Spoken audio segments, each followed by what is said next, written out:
कढीपत्ता जसं जेवणाची चव वाढवतं तसंच तो आरोग्यासाठीही खूप असा लाभदायक आहे। ह्या कढीपत्त्यामुळे केस गळतीचे प्रमाण कमी होते, त्वचेसाठी कढीपत्ता चांगला आहे।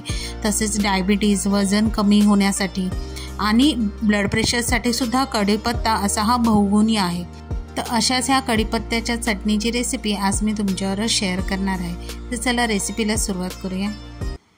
आता इथे चटणी बनवण्यासाठी सर्वप्रथम मी 1 छोटा चमचा तेलामध्ये 2 मोठे चमचे म्हणजे 2 टेबलस्पून एवढी चणा डाळ घेतलेली आहे।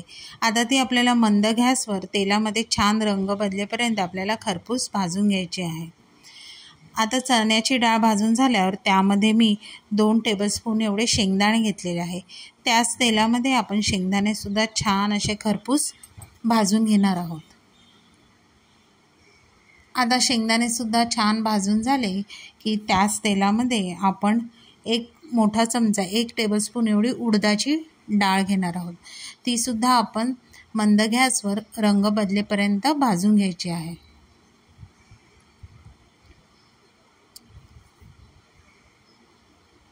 आता आपण काय करणार, 1 टीस्पून एवढं जिरं, 1 टीस्पून एवढं सफेद तीळ घेणार आहोत। ते एकत्रच दोन्ही आपण छान असं भाजून घेणार आहोत।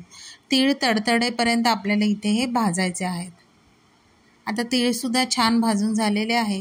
आता त्यामध्येच ते काढून त्यामध्येच मी 3 टेबलस्पून एवढं सुकं खोबरं घेतलेलं आहे।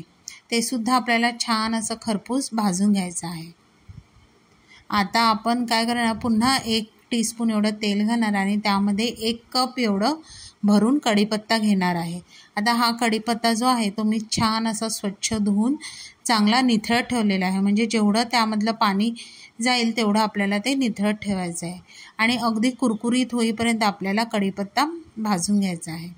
आता त्यामध्येच मी 3 लसणीच्या पाकळ्या घेतलेल्या आहेत। आता हे सगळं मिश्रण छान असं थंड झालं की आपण मिक्सरला त्याची पावडर करून घ्यायची आहे, म्हणजेच चटणी करून घ्यायची आहे। आता इथे मिक्सरला वाटताना पाण्याचा वापर जरासुद्धा करायचा नाही आहे। आता त्यामध्ये छान अशी आंबट चव येण्यासाठी मी आमचूर पावडर घेतलेली आहे 1 टीस्पून एवढं लाल तिखट घेतलेलं आहे, मीठ घातलेलं आहे चवीनुसार। आता इथे आमचूर पावडर आणि लाल तिखट हे तुम्ही तुमच्या चवीप्रमाणे कमी जास्त करू शकता।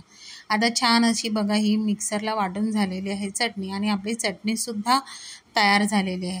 आता ही चटणी तुम्ही गरम गरम भाकरी किंवा चपाती बरोबर, डाळ भात ह्याबरोबर सुद्धा फार छान लागते। अगदी लहान मुलांना सुद्धा तुम्ही चपातीवर घालून त्याचा रोल करून टिफिनमध्ये दिली तर त्यांना समजणार सुद्धा नाही की आपण कढीपत्ता खातोय आणि हा कढीपत्ता सहज मुलांच्या पोटात सुद्धा जाईल। तर तुम्ही नक्की ही माझी रेसिपी घरी ट्राय करून बघा। रेसिपी आवडली तर रेसिपीला लाईक करा, शेअर करा, कमेंट करा। चॅनलवर नवीन असाल तर प्लीज चॅनलला सबस्क्राईब करा आणि नवीन व्हिडिओच्या नोटिफिकेशनसाठी बेल आयकॉनला प्रेस करायला विसरू नका। तोपर्यंत मस्त राहा।